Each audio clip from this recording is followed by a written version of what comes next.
Welcome to my fourth and last session of the Data Migration Demystified webinar. Today, I would like to talk about the actual migration journey, migrating to Siemens Teamcenter.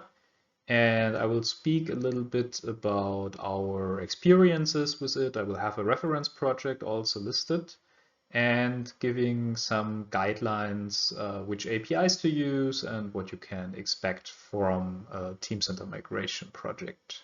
All right, let's get going. PROSTEP is a Siemens PLM Foundation technology partner for software and services. So as a neutral partner, we do not install Teamcenter itself, but what we are providing are commercial off-the-shelf connectors to integrate and migrate data from and to Siemens Teamcenter. And furthermore, we are also offering CAD integration controllers that enable batch imports for various CAD integrations, like the TCIC integration for CATIA V5, like the IPAM integration for Creo Parametric, and for example, the NX integration. So these are products that we are providing with our OpenPDM platform. But we are also providing expert consultation and execution for the actual integration, cross-vendor and cross-domain system projects, but also migrations to and from and also between Siemens Teamcenter. So all of that are our offerings, and we can offer these kind of projects because we are as well technology partners for all the other larger PLM vendors out there. So for example, the SO or CDB or as well PTC. What we see here is the ecosystem of OpenPDM, the integration and migration platform. So of course you find our puzzle piece on the bottom right, Siemens Teamcenter. This puzzle piece combines all the connectors and controllers for CAD, but also the actual PLM system for metadata and other files.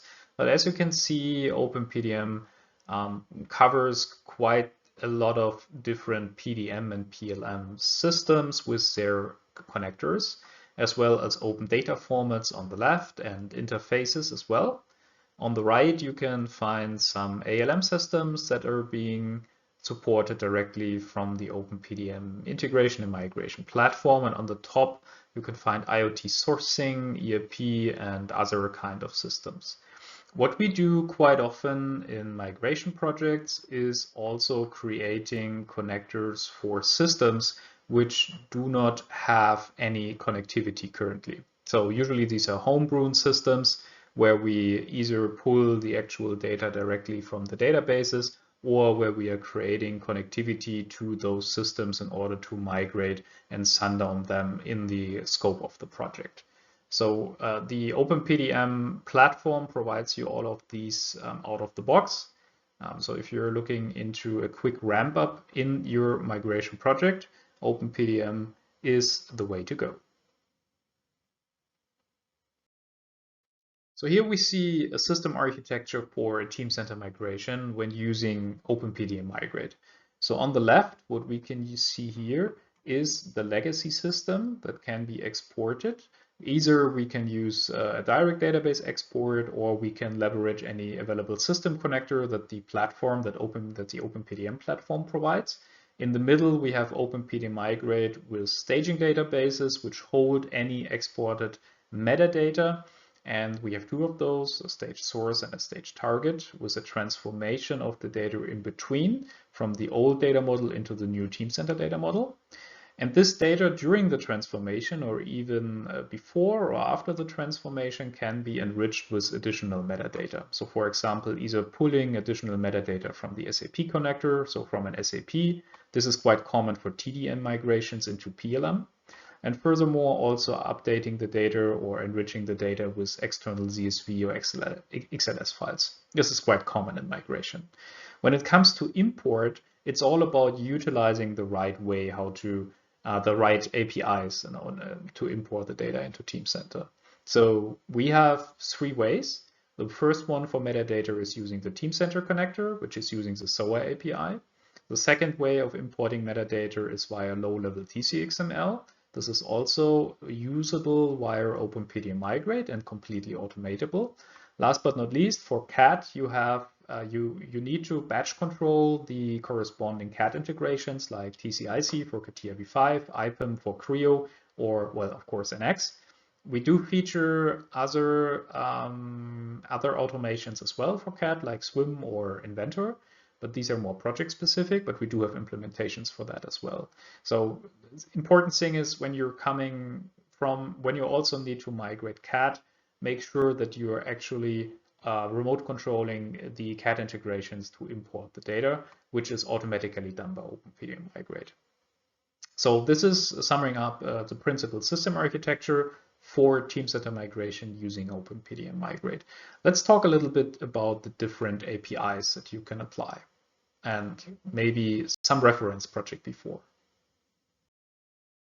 This is an example Teamcenter migration project that we executed for the company Akko. Akko is a company which is focusing on water, and it's located in north of Germany, at least the headquarters, but it is an international company. And the Akko Group had the challenge to introduce a new future-oriented Teamcenter data model. So they already had a Teamcenter in place, but this Teamcenter data model that was created in that Teamcenter was problematic for Akko because it wasn't flexible enough. So what they decided is they started with a new greenfield approach, so creating a completely new Teamcenter data model. And this into this Teamcenter data model, the old Teamcenter had to be migrated, but also they have bought a subsidiary in the Czech Republic, which was using or is using Autodesk Vault with Inventor, and also all of that data had to be migrated into the new Teamcenter environment. So what we did in this project, what PROSTEP did in this project, we have executed the full discovery workshop. Then we also planned the whole migration project together with Akko and another company. We have been the main contractor for this migration project, and from the technology point of view, we have executed the full migration from Autodesk Vault, including the Inventor files, into the new Teamcenter. The project key figures are around 50,000 Inventor CAD files had to be transferred together with the according metadata, of course, and additionally 40,000 AutoCAD files. The execution of this project was done with a front load and a delta migration strategy, and the whole execution time was around 7 months. So if you remember our discussions about how to set up and what's the blueprint project plan for a migration, then you can kind of understand why it takes 7 months to do such a project. Because you need to get the users really confident working in the new environment, because in the end this is a human change project, right? They were working with Autodesk Vault before and with Inventor, and now they are switching over to Teamcenter with Inventor, which is quite a change for them. So training is quite a big topic, but also making sure that when the data is migrated, that there is no disruption in the actual business process. Right, so this takes some time and some iterations to really make sure that this will work out. So from the technical point of view, the implementation was that we had an Autodesk Vault in the Czech Republic, and this Autodesk Vault was exported with the OpenPDM Autodesk Vault connector. We exported it, we enriched the data with additional CSV files coming in. Then we map the data into the corresponding Teamcenter data model. And then for the Vault import, for the Inventor import into Teamcenter, we had to package all those Inventor files in order to make packages that the Inventor integration of Teamcenter can actually consume. Because there are some limitations, and it's also not completely batch driven, the Inventor migration. So you need to come up with packages that can be imported then into Teamcenter. Furthermore, of course, we have executed the import and reported on the whole migration process then in the end, so that the customer, with the customer at the end, has all of their data inside Teamcenter and precisely knows how to find the data. The project was a big success. Also, the Teamcenter to Teamcenter migration from the old data model to the new data model was very successful. So that's one example of a migration project executed in 2023 that was. And what are some best practices and tips and tricks when it comes to Teamcenter data migration import? So it's all about utilizing the right API. Basically, you can apply two of them when it comes to metadata or file import, either the SOA API or TCXML, low level. What you shouldn't do is import any kind of data directly into the Teamcenter database. The chance of wrecking the database is very high, and this is also not supported by any means by the vendor, so don't do that. For the SOA API, it's quite slow compared to the other interfaces like TCXML because you're importing the data through the whole technology stack of Teamcenter. But the advantage is that you're executing all data model validations that you have defined for your data model. So you can be absolutely sure that the data that you're importing via the SOA API will be conformant to your data model validations. The backset is, of course, it's slow, and you cannot update any system level attributes like last mod date or last mod user. Using the TCXML low-level import, you are basically pushing the data more or less directly into the database with a very limited data model validations applied. So it's very fast, but it's not applicable for data migrations because you cannot delete any data that was imported previously. So that's a problem with applying TCXML for front load and delta. Basically, it's usable for Big Bang only if you import the whole data in one go, but which is then problematic if you have lots of CAD data that needs to be migrated as well. So for the CAD import, first of all, there is no 100% success ratio for CAD migrations. As I said before, you need to go through the CAD interface, and the CAD interfaces do have some quality checks on their own. And if you're migrating legacy data, that means that not every kind of data will most probably be able to be imported into the new Teamcenter system. So be aware of that. Usually you have something like 90 to 95%, or even higher if you're lucky.